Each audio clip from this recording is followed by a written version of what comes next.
Here we go. We're recording.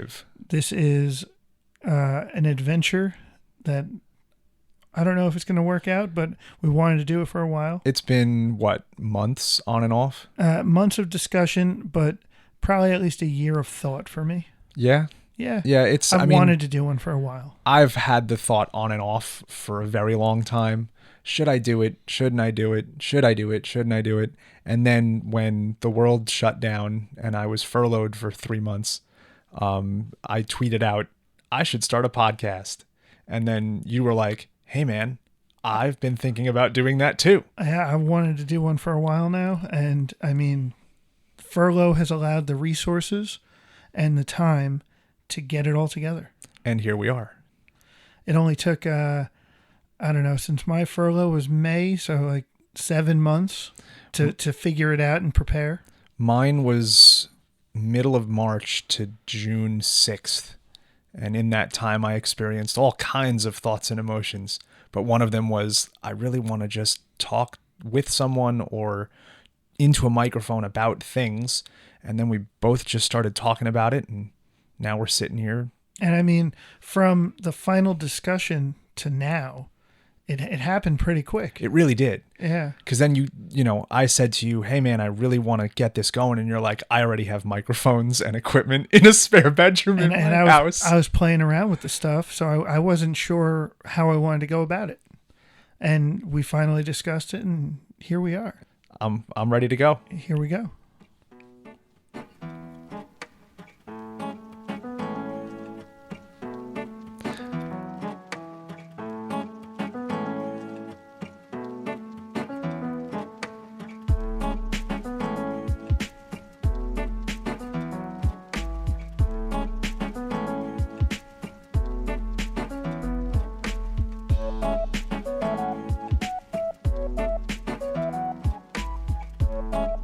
Ladies and gentlemen, welcome to the very first episode of Casual Friday. I am your host, Corey Martin, alongside my good friend, Anthony Marchese. And here we are, episode 1 of hopefully many. Yes. And it is holiday time for us. Yes, 'tis the season, as they say. And we actually have snow on the ground as well. So now it really feels like what the a season. wonderful snowstorm this has been. No, absolutely not. There was nothing wonderful about it. Really? I mean, I got to go to work the day after the snowstorm and do absolutely nothing, but get told I had to go, even though my manager said I'd really rather keep my guys home, but corporate's making us. Oh, no. And even yesterday when it started, I had gone into work at 3 o'clock-ish. No snow, just clouds. Everything was fine. And then by 6 o'clock, we would just keep looking out the front door going, why are we here? We should be at home. Why are we here? This is ridiculous.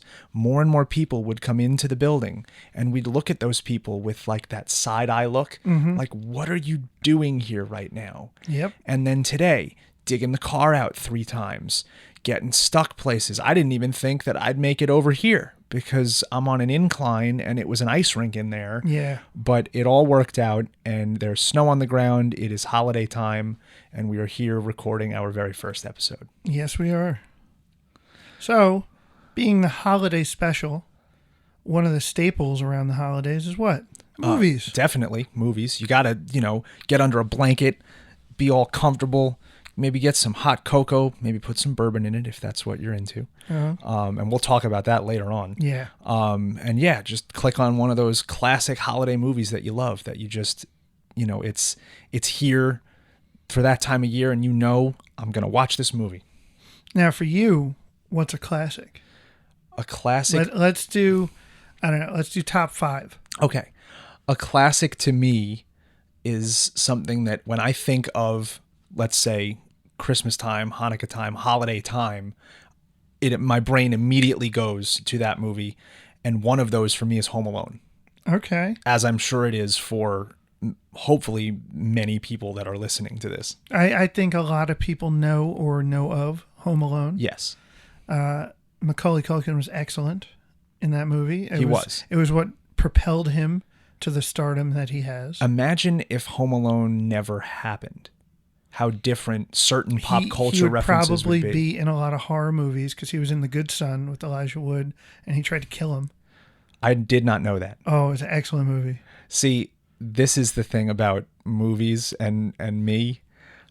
I have this thing with my wife, and I say to her, assume I haven't seen the movie unless I directly tell you, hey, I've seen this movie. I'm very bad with seeing what people consider quote unquote essential viewings or classic movies. I'm very bad with that sort I'm of intrigued to find out which ones you haven't seen. That could be an entire episode, and I'm sure in the comment thread of that episode, we're going to get all sorts of, oh my God, how could you not have seen that? I don't know. I've taken Facebook surveys that are like, if you've seen these 500 movies, then you're a cinephile. And I'm usually somewhere around 4 something. I'd probably be about half that, if that.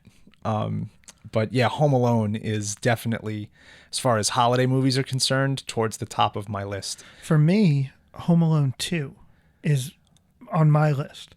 And we had talked about this off air once. Yes. Why? Because I think there are so many factors in Home Alone 2 that make it more Christmassy than a kid getting left alone at his house. Propelled into New York instead of going with his family.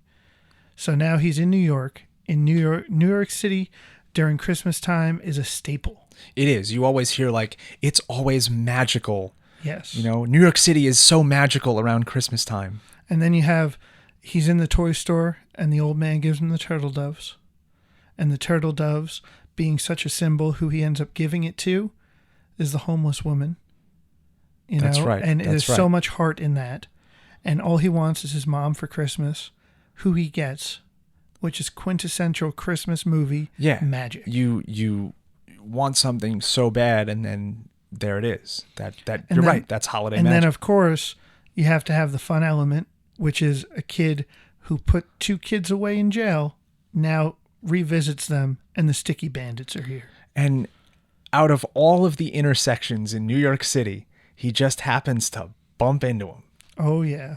That's, I could see, what you were getting at with it's more Christmassy for sure. It just has more of a Christmas feel. Now, Kevin Alone in a House, he had to make it a Christmas movie or a Christmas time for himself. Because his family was gone. Yes. And back then, not everyone had a cell phone. It wasn't easy to reach everyone. No. So it was a fun movie, but I don't think it was as fun of a Christmas movie as number 2. That makes a whole lot of sense. Talking it out like that, I never quite thought of it that way before. So what is your next up? Next one would, and I'd be remiss if I didn't bring this one up. 8 Crazy Nights, Adam Sandler. Okay. Because you are Jewish. I am. I was raised Jewish. I did the whole bar mitzvah thing.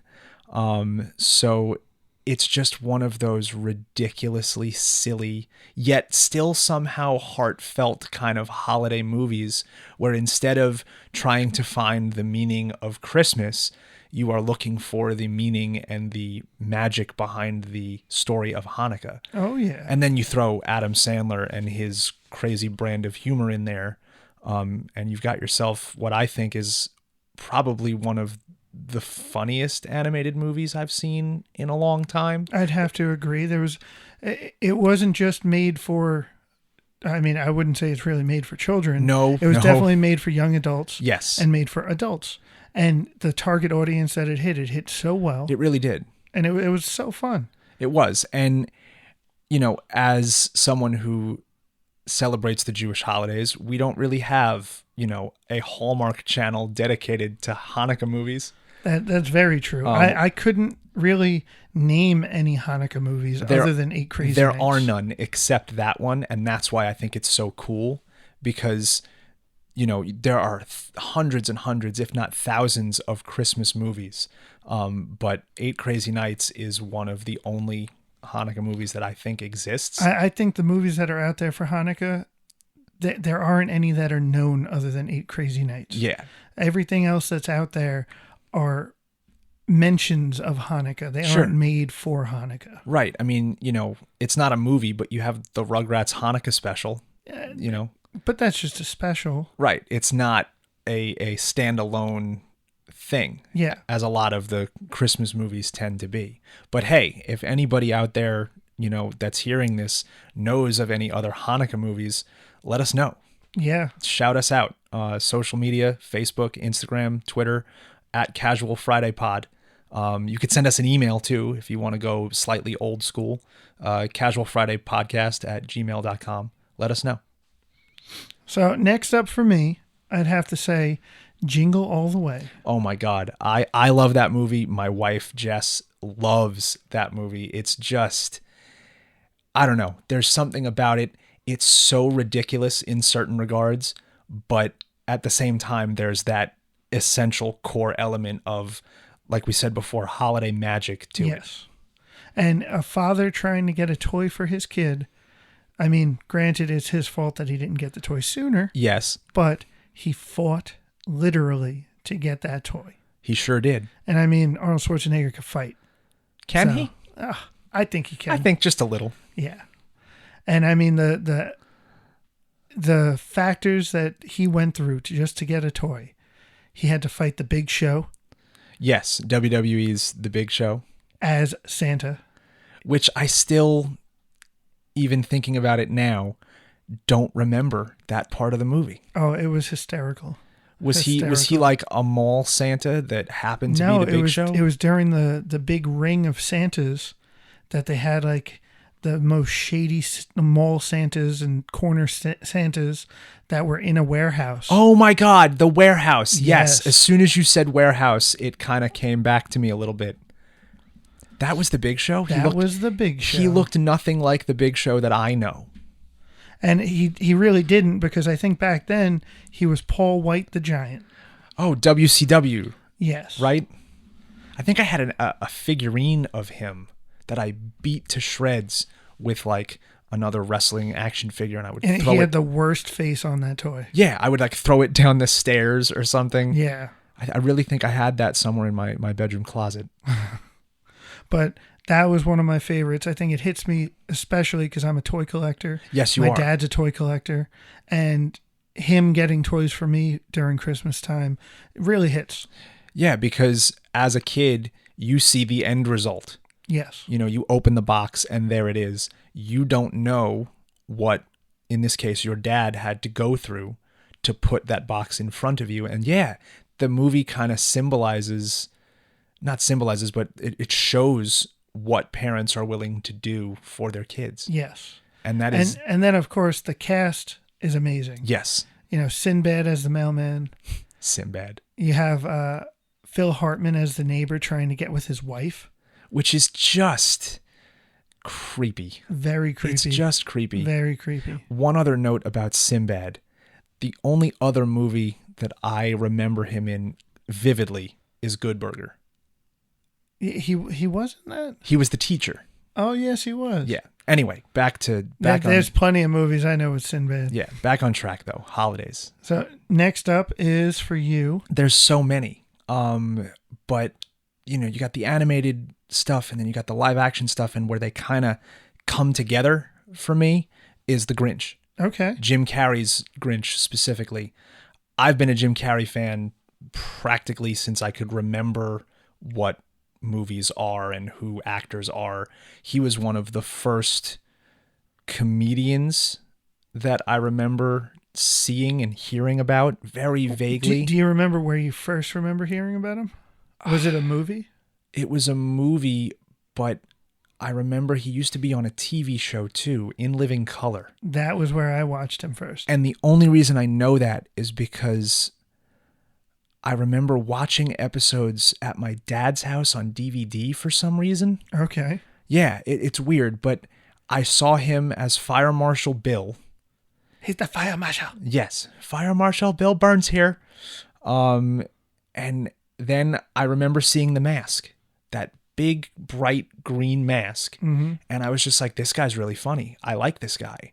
And then, Liar Liar came out, and that... It was just one after another after just that. churning the movies out over and over again. And then he became the most iconic people. He became Andy Kaufman. Yep. And the Grinch. And then when he became the Grinch, everybody knows the story. Everybody knows what that character looks like in animated form. You know, we've all seen it.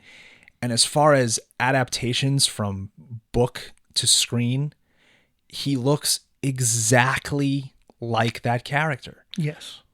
Partly because of the amazing makeup team that was on that movie. But without his facial expressions, that wouldn't have worked. I agree. And then, you know, you hear the whole story, you see it so visually, and some of it is so over the top with the houses and the Christmas trees and Whoville as an actual physical location. But the story is exactly the same, and it just makes me happy. Now, for me, I love behind the scenes stuff of movies. And one of the behind the scenes things in that movie, there's a scene where he has a table set up with a ton of stuff on it, and he walks over and he tries to grab the tablecloth and he pulls it off. Oh, like the magician's trick that Yes. I'm familiar with. Oh, yeah, you are. Mm-hmm. And he pulls that off and everything stays standing. That wasn't supposed to happen. Of course not. Like, he was supposed to pull it and everything was supposed to make a mess because he's the Grinch. And then him coming back, running and throwing the table was all improv. And they left that in the movie. To happen, and they had to leave it in the movie because it was just perfect. Too good. Yeah. And that's the thing about him too, is that he creates so many moments randomly around structured things, Yes. like a script, that it's just amazing to me how his brain works. He reminds me a lot of Robin Williams. Oh, yes. Because Robin Williams was the same way. I don't remember where I heard him say this, but I heard him say that he thinks quicker than he talks. A lot of the time that's me. So I get that completely. I'll have an answer before somebody finishes a sentence. I know a lot of people like that. And I've noticed that about you too, is that sometimes you'll have that answer and I'll be like, how did he come up with that so quickly? So next for me is a classic. Okay. 1980s. Babes in Toyland. Now, we discussed this briefly some time ago, and this files under those movies that I have not seen. Go ahead and, kill me on the internet about it. So, never saw it. Babes in Toyland, there's a classic from the 50s, but this one from the 80s has Keanu Reeves. Everybody loves Keanu Reeves these days. Drew Barrymore. Oh, my goodness. Two of the best actors in the business now. And they are so young. And pretty much they're in the regular world, and then they end up in Toyland. And, I mean, it's a classic. You have to watch it. I'm not going to spoil anything for you here. Okay. Because it's such an old movie, but you have to see it if you've never seen it. I will add that to my ever-growing list of movies that I'm required to see. Now, if only there was something like, I don't know, a pandemic that you could have watched all of these. You're right. I probably should have. What's your next movie? The Nightmare Before Christmas. Okay.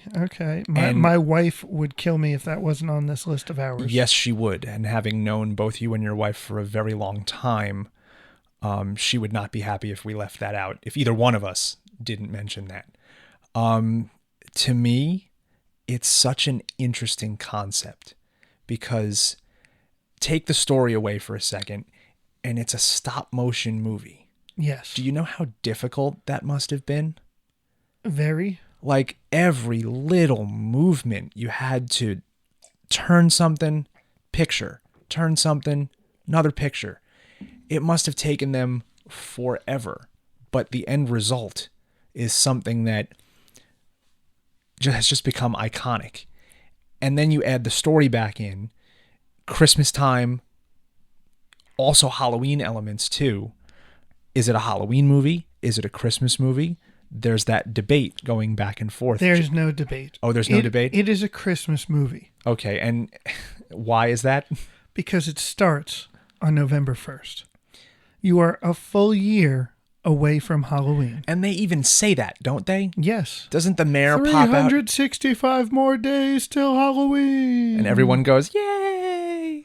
And then Jack, his brain's turning and he falls into a world that is not his. That's ramping up for the season that's theirs. Right. And then he sings that ridiculously catchy song that will now be in my head for the rest of the night. What's this? Exactly.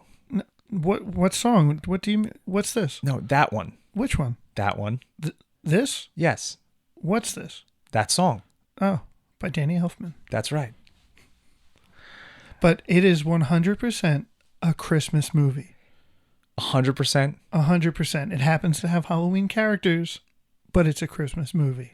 I'll let you have that one. So next for me is a new one. Only came out a couple years ago. Okay. Christmas Chronicles on Netflix. I've seen little flashes of that every time I boot up Netflix. I, again, have never seen it. But this one is one you're going to see. Okay. Kurt Russell is Santa Claus. That's all that needs to be said. I think so. Kurt Russell is the man. I've been watching Kurt Russell since 1992 in Backdraft. Oh man, Backdraft. Favorite was movie of ridiculous. all time is Backdraft. Really? Yep. I watch did not, it every year. I did not know this about My you. parents rented it from the video store downstairs in Brooklyn when we lived there. Now, To the point where they just said, "Screw it, let's buy it." So I have the VHS still from 93. that's amazing. When my parents bought it. That's amazing. And for those of you out there who don't know what renting a video from a video store is, we actually had to go into a physical location, locate the movie that we wanted, and hope that when you moved the box away that had like the graphics or the art for the movie on it, that there was the store's version of the box and you could rent that movie for what, like 2 or 3 days? It depends. Yeah, I mean, if it was a newer movie, I think it was a day or 2 days. Yeah. And then if it was an older movie, about 5. Oh, that's true. And then you had to make sure that you rewound it with a VCR, which we won't get into. Yep. Because that's a whole thing that these kids today just don't understand. But Christmas Chronicles is definitely not. I don't even know if they made it on DVD. I think it was just I remember I know seeing it was Netflix. just that little Netflix logo in the corner. Yeah, but Kurt Russell as Santa Claus, the story is phenomenal. It hits me in such a way, it brings me the Christmas spirit all over again. See, that's cool. I love hearing stuff like that, where something that might not be traditional in a sense affects someone like that. It literally made my Grinch heart start beating again. That's beautiful. It was literally heartwarming. That's really cool. I'm going to have to check Literally. that out. Oh, literally? Literally. Okay. I'll have to check that out. I'll add it to my Netflix list when I go home later. Okay, good. All right. So I think we're up to 5. Yes. And I think we're both up to the same number 5. I think so. We've discussed this in the past. We have. And I'm pretty sure your number 5 is going to be my number 5. I think so too. And I've discussed this with countless numbers of people at work, at home. The thing is, there's no discussion. No. This is top 5 Christmas movie by far. 100%. And what is it? It's Die Hard. And if you haven't seen Die Hard, just go jump off Nakatomi Plaza. 100% agree. It's a Christmas movie. And this could be an entire episode for me. It's a Christmas movie, and here's why. If you take the element of Christmas out of this movie, none of the things that take place during this film would work. The reason that the group of terrorists, led by Alan Rickman, rest in peace, were able to gain such easy access to this gigantic corporate building was because there was limited staff, because it's Christmas time. And yes, that particular office was having a party, but it was a Christmas party. And if it was the middle of June, there would be full security, so many people in the building. There's no way that they would have been able to infiltrate it like they could have. And where were the law enforcement agents? Reduced staff, because Christmas time. You take the element of Christmas out of that movie, and none of that would have worked. It's a Christmas movie. I agree. And I mean, a man going away for the holidays to see his estranged wife and kids. You know, he's there to see his kids, but he's trying to rekindle his marriage. Right. So in doing so, you have such a story of a man trying to make the Christmas better for his family. Yes. And there's that holiday magic again. There you go. So it's a Christmas movie. I argue with people all the time about this, and you see it all over the internet now. And I don't know about you, but I've thought this even before the internet took it and ran with it. It's a Christmas movie. I'm sorry. I agree. But since the internet took it and ran with it, I also put one of my top 5 movies is Die Hard, and I put it on the overrated Christmas movie list. Because it's become such a thing to argue about it, right? Well, not even that it's a thing to argue about it. If I'm watching TV and TBS is showing Die Hard, as a Christmas movie, I think it's a little overrated now because it's a constant thing, not that it's one of those hidden gems like Gremlins. Gremlins is another Christmas movie. It's also another movie that I haven't seen. Oh, dear. Oh, dear. That's one on the list. Man, the list just keeps getting longer. Honey, if you're listening to this, just add it to the list. Write it down. But I think Die Hard is also an overrated Christmas movie now. And anyone out there, please let us know what you think. Let us know if you think Die Hard is a Christmas movie, and let us know what you think as far as if it's overrated now. I would agree with you to a point that because the way the internet is, it has blown it up into this thing. Yes. But it will never change my opinion on it. And me either. I love it as a Christmas movie. It's outstanding. I have the pop vinyl in my display. Oh, I have man. to have it on TV at some point during the season. Oh, yeah. Within the next... Actually, Christmas is what, next week? About a week. Within the next week, I have to watch it. Otherwise, I'm going to feel weird. Yeah. So, being that we think Die Hard and Gremlins are unconventional Christmas movies, what else do we think is an unconventional Christmas movie? Unconventional. Bad Santa. Bad Santa is a good one. Oh, man. I remember seeing that for the first time. I think I was on a plane coming home from Vegas for a holiday or something. Okay. And I laughed so hard. It was such a good raunchy comedy. That someone had to tell me to stop laughing so loud. Really? Yeah. I got yelled at on a plane, I think. Yeah. It was just one of those things that you didn't expect. Like if you saw the trailer, you kind of knew what was coming, but I didn't really see it. I don't think. I was just like, oh, this looks fun. Boop. And I just lost it. It's definitely not suitable for work or children or, hey kids, let's gather around and watch Bad Santa for the holidays. Don't do that. Yeah, no.